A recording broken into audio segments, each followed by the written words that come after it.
வகுப்பு வாத்தியாருக்கு எழுதுன லீவ் லெட்டரோட வந்திருக்கேன், படிக்கட்டுமாயா? வாத்தியாருக்கு லீவ் லெட்டர் எழுதி இங்க கொண்டு வந்திருக்கீங்களாக்கா? ஏன்னா அவர் இங்க வந்துட்டாரு.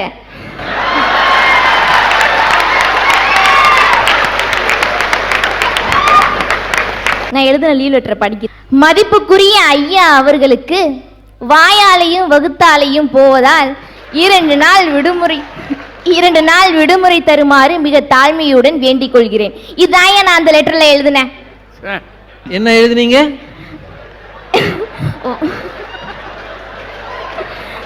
மதிப்புக்குரிய ஐயா அவர்களுக்கு வாயாலையும் வகுத்தாலையும் போவதால் 2 நாள் விடுமுறை தருமாறு மிக தாழ்மையுடன் வேண்டிக் கொள்கிறேன். ஐயா ஐயா விடுமுறை கொடுத்தாரா எடுத்தாராமா? அப்புறம் அவர் வாங்கி படிச்சுட்டு சொல்றேன் கேளு.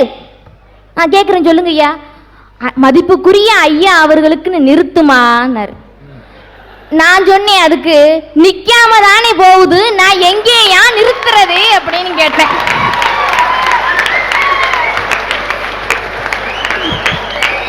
மதிப்புக்குரிய ஐயா அவர்களுக்கு நிறுத்தர் குறி போட்டு நின்னுமான்னாரு. அப்புறம் சொன்னாரு, உனக்குன்னு எழுதுமான்னு. நான் அதை எனக்கு நிக்காம போனதுனால நான் அவசரத்துல எழுதிட்டேன். இவ்வளவு நடந்திருக்கு, அவர் கல்லு மாதிரி உட்கார்ந்துருக்காரப்பா. எதுக்கு இன்னொரு தடவை அசிக்கப்படணும்னு அமைதியா உட்கார்ந்துருக்காருன்னு நினைக்கிறேன். அப்புறம் சொன்னாரு, மாடு அசை போடுது அப்படின்னு சொன்னாரு. மாடு என்னதான் அசை போட்டாலும் கடைசியில போடுறதையும் போடு, புதுசா ஏதாவது போடுமா?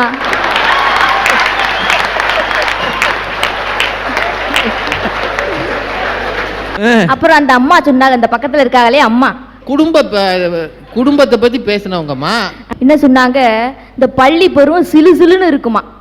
சிலு சிலுன்னு உள்ளத தனியா இன்னைக்கு விரும்புறாங்க. சில்லுன்னு ஒரு காதல். அதுதான்.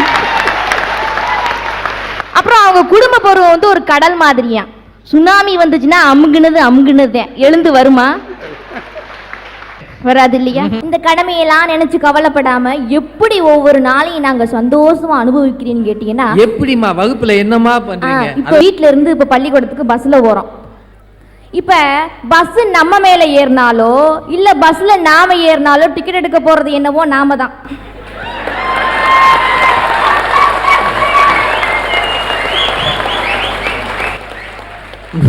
வாத்தியார் நல்லா சொல்லி கொடுத்துருக்காங்க. ஆனா இந்த பள்ளி பருவத்துல அதான் கிடையாது. முன்னால கேட்டா பின்னால கண்ணை காமிப்போம், பின்னால கேட்டா முன்னால கண்ணை காமிப்போம். எதுக்கு? டிக்கெட்டுக்கு. ஓ, கண்டக்டர் கேட்டா இப்படி முன்னால பின்னால இப்படியே எங்க வாழ்க்கை முன்னாலே ஓடிரும். அது தொடக்கத்துல இருந்தே முன்னால பின்னால தான் போயிட்டு இருக்கு.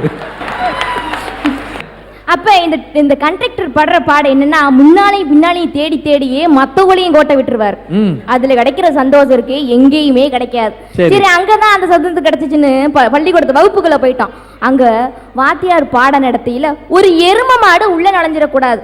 உடனே சொல்லுவார், அறிவுரை சொல்ற மாதிரி சொல்லுவார், டே பசங்களா, நியூ அட்மிஷன் வந்திருக்குடா, கொஞ்சம் இடம் ஒதுக்கி வைங்க சேர்த்துக்கிறதுக்கு. எரும மாடு கூட படிக்கணும்னு உள்ள நுழையுது, ஆனா உள்ள நுழைஞ்சு நீங்க மட்டும் படிக்க மாட்டீங்களேன்னு திட்டுறதுக்காகத்தான் அதை அப்படி சொல்றாரு. அப்படி திட்டுனதுக்கு அப்புறமும் நாங்க பாடத்தை கவனிப்போம் நீங்க நினைக்கிறீங்க? நான் ஏமா நினைக்கிறேன். திருப்பி ரோட்டத்தையும் பார்ப்போம். அப்போதைக்குன்னு எங்களுக்கு வரும் பாருங்க ஒரு வாய்ப்பு, ஒரு நாய் நுழையும் காம்பவுண்டுக்குள்ள, நாய் நுழையும். அப்ப நாங்க எல்லாரும் கூட்டத்தோட கோவிந்தா போடுவோம். சார், நியூ அப்பாயின்மெண்ட் சேர்த்துக்கிறீங்க, இப்பவே கார்டு ரெடி பண்ணுங்க, நியூ அப்பாயின்மெண்ட் கார்டு. ஏப்பா, வாத்தியாருக்கு நாயை அப்பாயின்மெண்ட் பண்ணிட்டீங்க சார். நாய் நன்றி உள்ளது சார். சரிம்மா, ஹெட்மாஸ்டருக்கு யாரப்பா போடுவீங்க? காப்பரிச்சு தொடங்கிருச்சு. அதுல ஒரு மார்க் கொஸ்டின் கேட்பாங்க, மண்புழு எங்கே வாழும். அப்ப நாங்க ஒரு வரியில எழுதுவோம், மண்புழு மண்ணில் தான் வாழும்னு. அதே கேள்வியை கொண்டு போய் அரையாண்டு தேர்வுல 2 மார்க், அதை கொஞ்சம் நீட்டணும்.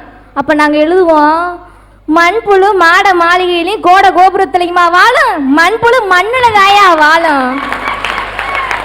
அங்க 3 முற்றுப்புள்ளி வச்சிடணும். ஏன்னா அடுத்த வரிசையில முழு பரிசையில கொண்டு கேட்க கூடாது. அது நீங்க அடிக்கடி இப்ப எத்தனை அருமை போட்டிருப்பீங்க, அருமை அருமை அருமைன்னு எத்தனை இதை சுத்தி சுத்தி வந்தீங்க, எத்தனை அருமை போட்டிருப்பீங்க. அதையே நீங்க எண்ணிக்கிட்டு இருக்கீங்க. அந்த அங்கேதான் என் பாயிண்ட் இருக்கு. அந்த அருமையே இந்த பள்ளி பருவத்திலான்னு நான் சொல்றேன். இந்த சிறுவனை பாருங்க, இவருக்கு ஒரு வித்தியாசமான நோய் இருக்கு. நீ சொல்லுங்க தாய். எல்லாருக்கும் குழந்தை பிறந்துருச்சு, ஆனா எனக்கு குழந்தை பிறந்தது ஆனா பெண்ணான்னு ஒரு கணிக்க முடியாத ஒரு நீர்பந்தம் சார். அதுக்கு மேல இடிக்கு மேல இடி சார். இது 2வது நாள் கொலாஸ்டமி குழந்தைன்னு சொல்லிட்டாங்க சார். என்ன குழந்தை? கொலாஸ்டமி அப்படின்னா மலம் கழிக்க ஆசன வாயு இல்லை பிறக்கும் போதே. அப்புறம் 3வது ஒரு இடி, அவனுக்கு கிட்னி 1 தான் இருக்குதுன்னு. இது வரைக்கும் இவனுக்கு 6 அறுவை சிகிச்சை செஞ்சிருக்கேன். அதோடையும் 3 லட்சம் எனக்கும் செலவாயிருக்குது. இப்போ மழை வந்து இப்பயும் வந்து அடிக்கடி கழிவு வந்துகிட்டே இருக்குது. அடிக்கடி மழை வருது. அது வந்து ஒரு கண்ட்ரோலா இல்லை. அப்படி கண்ட்ரோல் பண்றதுக்கு ஒரு கிட்னி வச்சாதான் இன்னொரு ஆப்ரேஷன் செய்ய முடியும். ஒரு கிட்னினால 6 ஆப்ரேஷன் செய்யறதுக்கு இனி வந்து அவனுக்கு தாங்க முடியாத சக்தி இருக்காதான். 6 ஆப்ரேஷன் ஏற்கனவே பண்ணியாச்சு. அப்போ இப்போ மலமெல்லாம் வேற சைடில் வருது. இல்லை சார், கொலாஸ்டமின்னு பண்ணி உள்ள புஷ் பண்ணிட்டாங்க, ஆனால் அது சக்ஸஸ் ஆகலை சார். தாய்ங்க வந்து குழந்தை பிறந்தோன்னு 30 நாள் தான் சார் துணி அலசுவாங்க. நான் இது வரைக்கும் அலசிக்கிட்டு இருக்கேன் சார். சரி, அதனால இப்போ கிட்னி ஒன்று வைக்கிறதுக்கு எனக்கு ஏதாவது ஒரு உதவிகரம் நீட்ட வேண்டியதான் சார் வந்திருக்கிறேன். நானும் எங்கள் வீட்டுக்காரும் ஒரு தினக்குழியில் வேலை பார்த்துட்டு இருக்கோம் சார். இப்போ நான் இங்கே வந்து கூட்டிகிட்டு வந்திருக்கிறது கூட நான் அவனுக்கு துணி கட்டி தான் சார் கூட்டி வந்திருக்கேன். ஏன்னா தூர்நாற்றம் ஏற்படும். பள்ளியில் வந்து நான் உட்கார வச்சாலும் இது வாட வருது, அதனால நான் உட்கார வைக்க மாட்டேன் அப்படின்னு டீச்சர்ஸுங்களும். அது உண்மைதான். என் குழந்தைய அதிக நேரம் இங்கே உட்கார முடியாது, நான் ஒத்துக்கிறேன். நீங்கள் இந்த ஏழைகளுக்கு இறங்கி நீங்கள் செய்தீங்கன்னா அது இறைவனுக்கு கடன் கொடுக்கறதாக அர்த்தம். இறைவனுக்கு கடன் கொடுக்க வேண்டும் என்று நாம் அவனிடம் பெற்றதை அவனுக்கே கடனுக்கு கொடுக்கிறோம். உலகம் முழுவதும் பார்த்து கொண்டிருக்கின்ற மக்கள் இவர்களுக்கு, இந்த குழந்தைக்கு என்ன உதவி செய்ய முடியுமோ அந்த உதவியை நீங்கள் செய்தால் அந்த திருமாளிகையில், இறைவனுடைய திருமாளிகையில் உங்களுடைய பெயரும் எழுதப்படும். ஐயா, என்னை பார்க்குறீங்கல்ல, எனக்கு எத்தனை வயசு இருக்குன்னு சொல்லுங்க. அது பொம்பளை பிள்ளைகளுக்கு வயசு சொல்லிட்டு திட்டாட 50 வயசுயா? 50 வயசு. அதாவது பெண்கள் வந்து இவ்வளவு துணிச்சலா இருப்பாங்க நான் நினைக்கவே இல்லை. ஒரு 2000-3000 பேருக்கு முன்னாடி வயசு 50ன்னு சொல்லுகிறதுக்கு ஒரு தாய்க்கு துணிச்சல் வந்ததுன்னா உண்மையிலே அந்தமான பாராட்டணுமையா. அதுக்கும் இப்ப இந்த அரட்டை இறங்குறதுக்கு என்ன சம்பந்தம்? நான் எதை பத்தி சொல்ல வந்திருக்கேனாவது சொல்லுங்களேன். எதை பத்தி சொல்ல வந்திருக்கீங்க சொல்லிடவா? சிங்கார கலரு மிட்டாய், சிறுவர் கேக்கும் சீனி மிட்டாய், சிங்கப்பூர் கலரு மிட்டாயே, தம்பிமாரே சிறுவர் கேக்கும் சீனி மிட்டாய். இந்த பாட்டை ரோட்ல பாடிக்கிட்டு வந்துட்டாருன்னு வச்சுக்கோங்க, அதை கேட்டுட்டோன்னு வச்சுக்கோங்க, எங்க அம்மா கிட்ட அழுது பிறக்கி 1/2 வாங்கிட்டு போய் அவர் கையில கொடுத்துட்டு, வாட்சு அதாவது கெடியாரம் எனக்கு கட்டி விடுங்க அப்படின்னு சொன்னோன்னு அவர் கெடியாரம் கட்டிடுவாரு. அப்புறம் ஓசிக்கு ஒரு மோதிரம் போட்டு விடுங்க, அதையும் போட்டுருவாரு. அதுக்கப்புறம் பாத்தீங்கன்னா மீத முட்டாய் இருக்கும்ல, அதை நம்ம கன்னத்துல ஒட்டி விடுவாரு. அதை எடுத்து அப்படி தின்னுக்கிட்டு அந்த வீட்டுக்கு ஓடி வர்ற ஆனந்தம் இருக்கே, அது அந்த பள்ளி பருவத்துல தாயா வரும். அந்த மிட்டாய் வந்து இங்க ஒட்டின உடனே இந்த வேர்த்து உப்பு பெரிஞ்சு போச்சா, அதோட சேர்ந்து ஒரு டேஸ்ட் இருக்கும் பாருங்க, அதாயா சூப்பர் டேஸ்ட். அது அந்த மிட்டாய் நான் சாப்பிட்டுருக்கேன். நீங்க இந்த உலகத்துல யார்கிட்ட வேணாலும் கேட்டு பாருங்களேன், ஐயா படிக்காதவர இளமை பருவத்துல சிறகடிச்சு லொல்லு பண்ணாம இருந்திருப்பாங்கன்னு நினைக்கிறீங்களா? இப்பதான் என் மானமே மரியாதை கெட்டு போச்சையா. அது சிறகடிச்சு லொல்லு பண்றதா? சின்ன பள்ளி பருவத்துல போய் ரோட்லயும் வீட்டுலயும் பொது இடத்துலயும் பள்ளிக்கூடத்துலயும் விளையாடுற பருவம் வேற எந்த பருவத்திலையும் கிடைக்காதியா.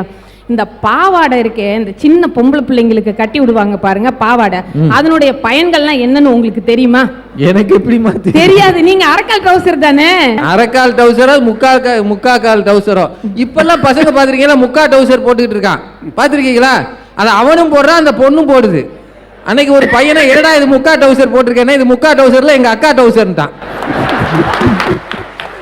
நிஜமாவே அது அவங்க அக்கா வந்து காலேஜுக்கு போட்டு போறதான், ஃப்ரீயா இவன் எடுத்து போட்டிருக்கான். இப்ப ஆணும் பொண்ணும் ஒரே மாதிரி ட்ரெஸ் போடுற ரேஞ்சுக்கு வந்தாச்சு. என்னைய போய் அரைக்கால் டவுசர்ன்றீங்க. ஏமா பாவாடை மல்டி பர்பஸ்யா. இப்ப நம்ம ஆத்துல குளிக்க போகும்போது தும்பப்பூவுல இருக்கிற தேனை எல்லாம் குடிக்கிறதுக்காக இந்த பட்டாம்பூச்சி பறந்து வருமா, அந்த பாவாடையை லபீர்னு மேல போட்டு அந்த பட்டாம்பூச்சியை புடிச்சுக்கிட்டு ஆத்துல போய் குளிக்கும் போது அந்த பாவாடையவே மீன் வலையா மாத்தி ஐர மீனையெல்லாம் பிடிச்சி ஒரு ஊத்துல விட்டுப்பிட்டு அதே பாவாடையை இப்படி மேலே போட்டு இறுக்கி அப்படியே பிடிச்சிக்கிட்டோம்னா நல்லா முட்டை மாதிரி வந்துடும். அது மேலே படுத்துக்கிட்டு நம்ம நீச்சல் படித்தோம்னா குற்றாலேஸ்வரர் தான்யா. அந்த பள்ளி பருவத்தில் தான் குதூகலம், ஆனந்தம், மகிழ்ச்சி, ஆட்டம், பாட்டம், கொண்டாட்டம்லாம் அந்த பள்ளி பருவத்தில் தான்யா. அந்த பள்ளி பருவம் தான் இனிமையான பருவம் சொல்லியிருக்கிறீங்க.